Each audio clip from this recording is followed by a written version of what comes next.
வணக்கம் ஓம் நமச்சிவாய. இன்னைக்கு வேலைக்கிழமை. இன்னையோட ராசி பலன் என்னன்னு பார்த்துருவோமா?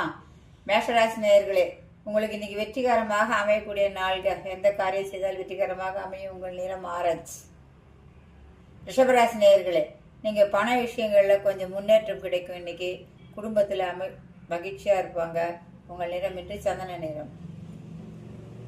மிதுனராசி நேயர்களே, உங்களுக்கு இன்னைக்கு தகவல் பரிமாற்றத்தில் கவனமாக இருக்கணும். யாருக்காவது ஏதாவது சொல்ல போக எங்கேயாவது மாட்டிக்கு போகிறீங்க, அதனால் பத்திரமா இருங்க.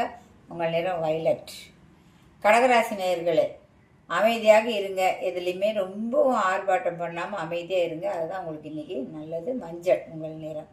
சிம்மராசி நேயர்களே, உங்களுக்கு இன்றைக்கி முக்கியமாக யாராவது பாராட்டு சொல்லுவாங்க. நீங்கள் செய்கின்ற வேலையை குறித்தோ எதையோ ஒன்றை நினைத்து உங்களை பாராட்டப் போகிறார்கள். உங்கள் நிறம் இன்று ரெட்டு. கன்னிராசி நேயர்களே, உங்களுக்கு நீங்கள் செய்கின்ற சிறு சிறு வேலையை கூட உங்களுக்கு லாபத்தை தரப்போகுது இன்னைக்கு. சரிங்களா?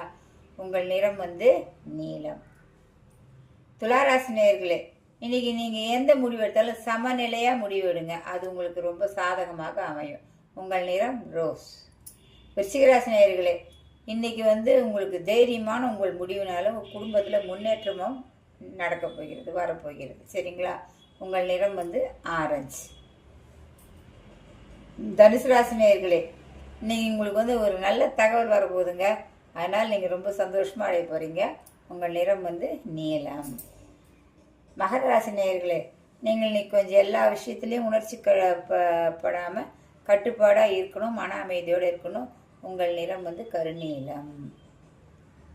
கும்பராசி நேயர்களே, உங்களுக்கு புதுமையான யோசனையெல்லாம் இன்றைக்கி தோணுங்க. என்ன யோசனை தோணுனாலும் அதை நீங்கள் அப்ளை பண்ணி பாருங்கள். உங்களுக்கு சக்ஸஸ் வரும். உங்கள் நிறம் இன்று கருப்பு.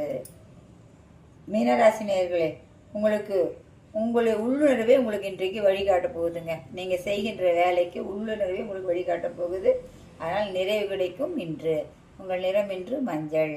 நாளை மீண்டும் சந்திப்போம்.